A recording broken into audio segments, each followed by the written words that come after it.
अमरवाड़ा उपचुनाव की मतगणना जारी है।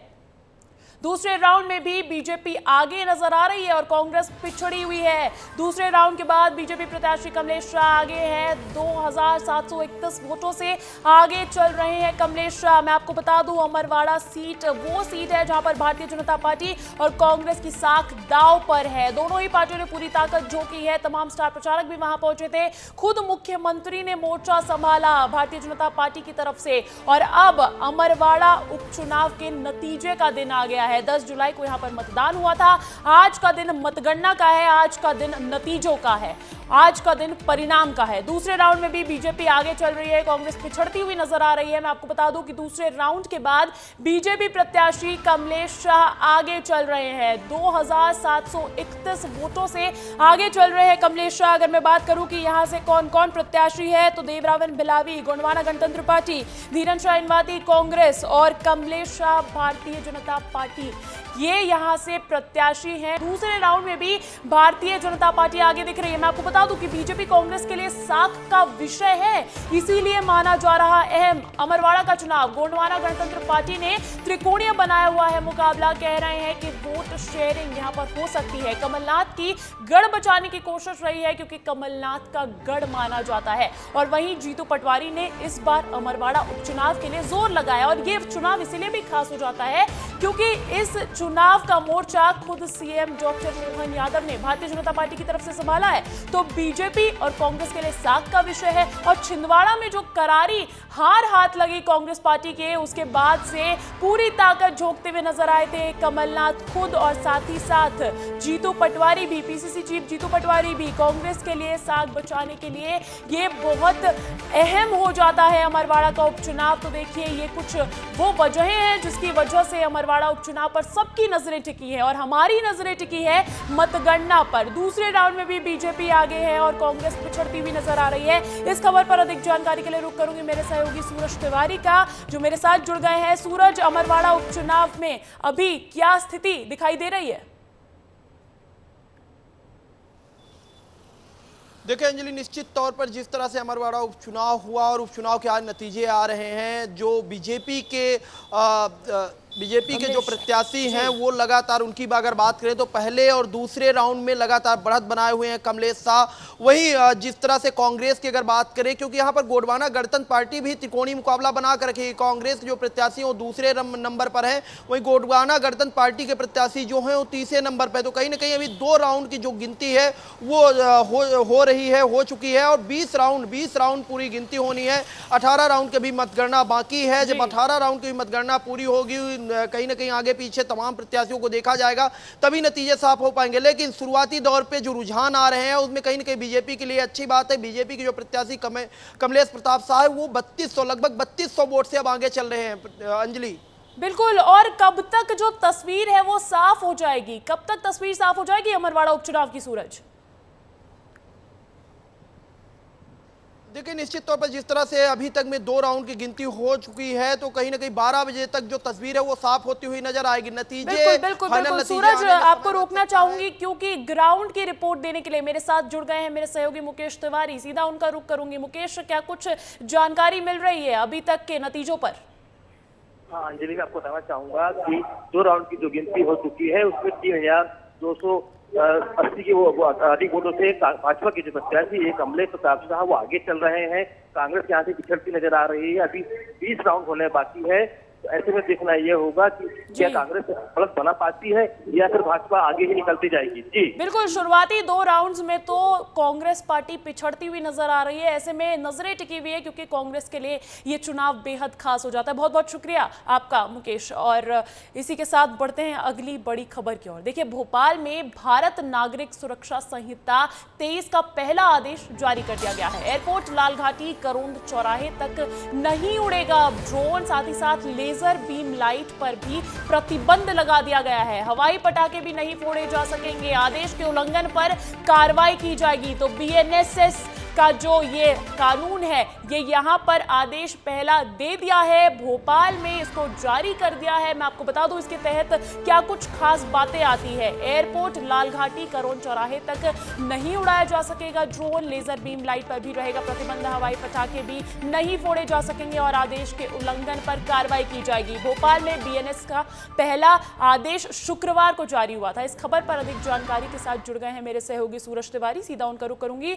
सूरज, प्रमुख जगहों पर अब निकलने वाले जुलूस में बीम लाइट नहीं चलेगी, एयरपोर्ट समेत आसपास के क्षेत्र में ड्रोन नहीं उड़ाया जा सकेगा, और क्या कुछ खास बातें बीएनएसएस की?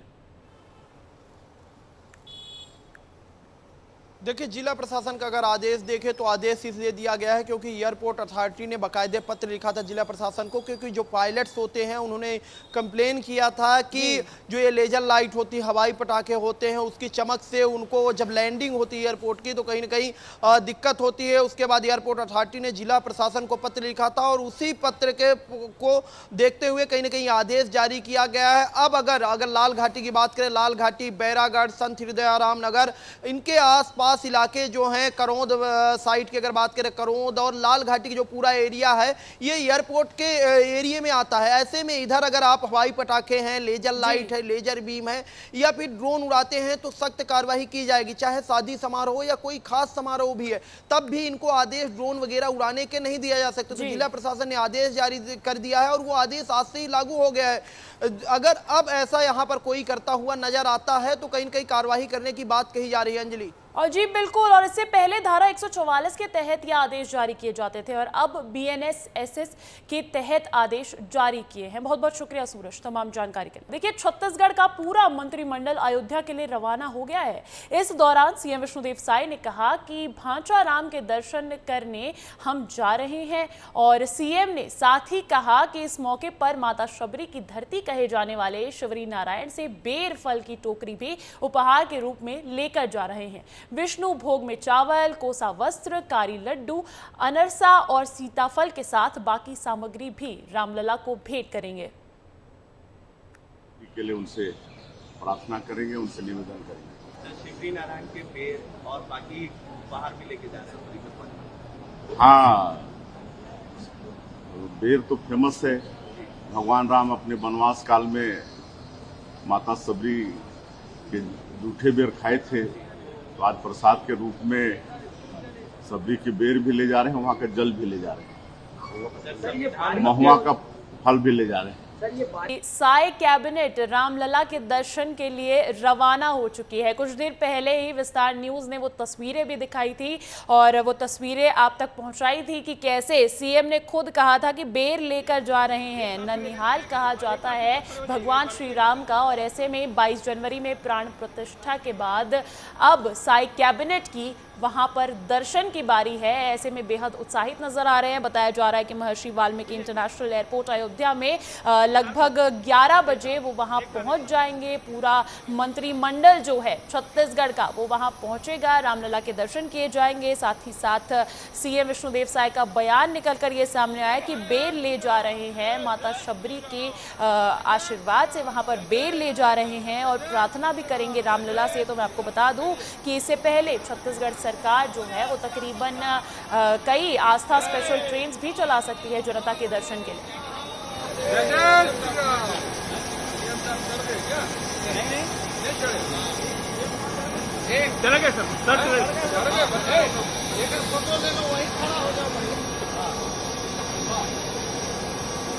और देखिए, डिप्टी सीएम अरुण साव ने क्या कुछ कहा रवानगी से पहले, वो भी सुनवा देते हैं। भांजे के लिए क्या तैयारी करके अयोध्या जा रहे हैं?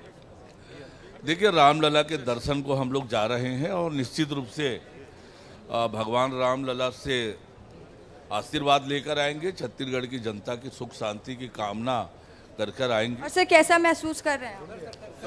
जी, निश्चित रूप से बहुत उत्सुकता है रामलला के दर्शन के लिए। 500 सालों की प्रतीक्षा के बाद भगवान रामलला विराजे हैं, तो निश्चित रूप से बड़ा उत्साह है, बड़ी उत्सुकता है रामलला को निहारने के लिए। ठीक है। पहले हम आपको सीधा वो तस्वीरें दिखा देते हैं जहां पर छत्तीसगढ़ साई कैबिनेट रामलला के लिए दर्शन करने के लिए रवाना हो चुकी है। ये फ्लाइट के अंदर की तस्वीरें आप देखिए, आपको नजर आ रहे होंगे मुख्यमंत्री विष्णुदेव साय, पूरा मंत्रिमंडल। मैं आपको बता दूं छत्तीसगढ़ का पूरा मंत्रिमंडल आज रामलला के दर्शन के लिए जा रहा है। तकरीबन 9:30 बजे सभी एयरपोर्ट पहुंच गए थे और वहां पर पहुंचकर क्या कुछ बयान सामने आए थे तमाम मंत्री लोगों के, वो भी विस्तार न्यूज ने आप तक पहुंचाए। और ये तस्वीरें देखिए, आपको तमाम नेतागण, आपको यहाँ पे डिप्टी सीएम नजर आएंगे और भी काफी सारे मंत्री जो हैं यहाँ पर मौजूद है। छत्तीसगढ़ का पूरा मंत्रिमंडल, पूरी साई कैबिनेट आज रामलला के दर्शन करेगी। और जैसा कि मुख्यमंत्री पहले भी कह चुके हैं कि पहले जनता का दर्शन हो जाए, उसके बाद हम भी जाएंगे, दर्शन करेंगे। और जनता के लिए आस्था स्पेशल ट्रेन छत्तीसगढ़ सरकार ने चलाई ही थी, लेकिन आज बारी मंत्रियों की है। आज मंत्रीगण पहुंचेंगे तकरीबन 11 बजे महर्षि वाल्मीकि इंटरनेशनल एयरपोर्ट अयोध्या में लैंड करेंगे। और ये तस्वीरें दिखा दी हमने आपको, फ्लाइट के अंदर की तस्वीरें दिखाई। ये वहां पर फ्लाइट पर चढ़ने से पहले की तस्वीरें हैं जहां पर जयकारे लगाते हुए तमाम मंत्रीगण प्लेन में चढ़े हैं और अब तकरीबन 11 बजे वो वहां पहुंचेंगे, लैंड करेंगे और उसके बाद रामलला के दर्शन करेंगे। और इससे पहले बयान भी सामने आ चुका है, मुख्यमंत्री का बयान सामने आया था जहां उन्होंने कहा था कि बेर लेकर जा रहे हैं अपने रामलला के लिए, साथ ही साथ अयोध्या पहुंचकर प्रार्थना करेंगे रामलला से। मैं आपको बता दूं 22 जनवरी में रामलला की प्राण प्रतिष्ठा के बाद अब तमाम राम भक्तों के लिए रामलला के दर्शन करना बेहद खास हो जाता है। ऐसे में छत्तीसगढ़ वो धरती है जिसे ननिहाल कहा जाता है, कौशल्या माता की धरती कहा जाता है। ऐसे में भांजे राम के लिए बेर ले गए हैं तमाम मंत्रीगण। साई कैबिनेट की सरकार जो है वो पहुंच जाएगी तकरीबन 11 बजे अयोध्या। वहां पर भी तैयारियां पूरी है और यहां पर भी एयरपोर्ट पर जो तस्वीरें हमने आपको दिखाई थी, तैयारी पूरी नजर आ रही थी। और अब बढ़ते हैं अगली खबर की ओर, एमसीबी से है। देखिए, धसकने लगी है सड़क। वहां पर कुछ महीनों पहले बनी थी सड़कें और 25 लाख की लागत से हुआ था निर्माण। घटिया निर्माण की गुणवत्ता की अब पोल खुलती हुई नजर आ रही है। सड़क के नीचे है गहरी खाई, कभी भी हो सकती है बड़ी दुर्घटना। तो ऐसे में ये बड़ी लापरवाही, आखिर इसका जवाबदेह कौन? एमसीबी से एक खबर हम आपको बता रहे हैं, धसकने लगी है सड़क। देखिए आप किस तरीके की तरार जो है वो नजर आ रही है। कुछ महीनों पहले ही सड़कें वहां पर बनी थी और 25 लाख की अच्छी खासी लागत से निर्माण हुआ था सड़कों का, लेकिन गुणवत्ता बेहद घटिया किस्म की नजर आ रही है। और सड़क के नीचे गहरी खाई भी है जिसके चलते ये सड़क बहुत ही खास हो जाती है और ऐसे में बहुत ही वल्नरेबल भी हो जाती है, कभी भी हो सकती है दुर्घटना। और इस खबर पर अधिक जानकारी ले लेते हैं, मेरे साथ फोन कॉल पर जुड़ गए हैं अविनाश चंद्र। अविनाश, सड़क पर ये लापरवाही, आखिर इसका जवाबदेह कौन है? जी अंजलि जी, इसमें बताना चाहेंगे कि ये घटना जो ये पूरा वारदात है ये नगर पालिक निगम चिरमिरी का है, जहां पर नगर पालिक निगम चिरमिरी कुछ महीने पहले ही वहां पर एक सड़क बनाई थी जो चौड़ीकरण भी किया था वहां पर तकरीबन 25 लाख रुपए की लागत से। लेकिन आज सुबह ही लोगों के द्वारा देखा गया और साथ में हमने भी जाके वहां पे देखा तो पूरी सड़क जो है वो धसक रही है, नीचे फट रही है। लेकिन इस संदर्भ में जब वहां के ई से बात करना चाहा गया, कम से कम 20 बार फोन लगाया गया, उन्होंने फोन उठाना मुनासिब नहीं समझा। लेकिन यहाँ सबसे बड़ी बात आती है कि इतनी बड़ी रकम का जब शासन प्रशासन मद देता है और सड़क अच्छी तरह से बनाना चाहिए, लेकिन महज चंद महीने ही बीते हैं कि वो सड़क बैठने लगी और कई जगह से दरारें भी आ गई हैं। बिल्कुल, फिर तो ये जो मामला है, ये जो मामला पूरा निकलकर सामने आ रहा है, तो नगर पालिका निगम चिरमिरी के निर्माण कार्य में ये तो कमीशन खोरी का मामला भी नजर आ रहा है। और अब जहां बरसात का मौसम है, ऐसे में सड़क की स्ट्रेंथ बेहद जरूरी हो जाती है, लेकिन ये बड़ी लापरवाही देखी जा रही है। बहुत बहुत शुक्रिया अविनाश तमाम जानकारी के लिए। बढ़ते हैं अगली खबर की ओर। देखिए, सूरजपुर जिले के प्रतापपुर में जंगल और पहाड़ी पर लोग अतिक्रमण कर रहे हैं। इतना ही नहीं, वन भूमि पर लेग मकान बना रहे हैं। और चौंकाने वाली बात यह है कि यह जमीन वन कार्यालय से महज 1 किलोमीटर की दूरी पर है, लेकिन वन विभाग के अधिकारी ऑफिस से निकाल कर कभी मौके पर पहुंचते ही नहीं है, जिस वजह से कब्जाधारियों का मनोबल लगातार बढ़ता जा रहा है। और इसके अलावा प्रतापपुर के अलग अलग जंगलों में पेड़ों की कटाई भी की जा रही है, लेकिन उसे भी रोकने वाला कोई नहीं है। पूरे मामले में अधिकारियों से बात करने के लिए विस्तार न्यूज की टीम वन विभाग के ऑफिस पहुंची, लेकिन अधिकारी दफ्तर से लापता मिले। इस वक्त मैं मौजूद हूं सूरजपुर जिले का प्रतापपुर में और प्रतापपुर से निकलने वाली ये जो सड़क है ये आपका जाके चंदौरा में मिलती है नेशनल हाईवे पे, और ये सड़क का निर्माण कार्य चल रहा है। उसकी वजह से इसके किनारे जो सड़क के किनारे की जो ज़मीनें हैं, जंगल की ज़मीनें हैं, वो काफ़ी बेशकीमती हो गई हैं। इसकी वजह से लोगों ने यहाँ पे कब्जा करना शुरू कर दिया है। आप देखिए तस्वीर है, ये पहाड़ी है, जंगल है, और इसके आसपास लोगों ने सड़क के किनारे मकान बनाने शुरू कर दिए हैं। यहाँ पे लगभग आधा दर्जन से अधिक मकान बन चुका है, और इसके वजह से लोग लगातार कब्जा करते जा रहे हैं। और दूसरी बात यह है कि इस पर कोई कार्रवाई नहीं की जा रही है। प्रशासनिक जो अधिकारी हैं, वन विभाग के जो अधिकारी हैं, राजस्व के जो अधिकारी हैं, वो इस दिशा में कोई कदम नहीं उठा रहे हैं। यही वजह है कि यहाँ कब्जाधारियों का मनोबल बढ़ता जा रहा है, और अब यहाँ का जंगल और पहाड़ खतरे में दिखाई दे रहा है।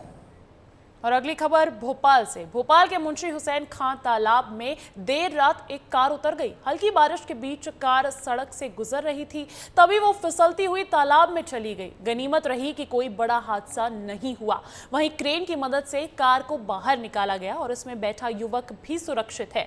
घटना शाहजहानाबाद में हुदा हॉस्पिटल के सामने की है। शुक्रवार शनिवार देर रात तालाब किनारे से एक कार गुजर रही थी और अचानक वो तालाब की ओर चली गई। प्रत्यक्षदर्शियों ने बताया कि तालाब किनारे की बाउंड्री वॉल जर्जर हो गई है और इस कारण कार फिसलती हुई किनारे से नीचे उतर गई। और उस समय कार में एक युवक भी बैठा था जो कि अब सुरक्षित है। उसे सुरक्षित बाहर रेस्क्यू कर लिया गया था।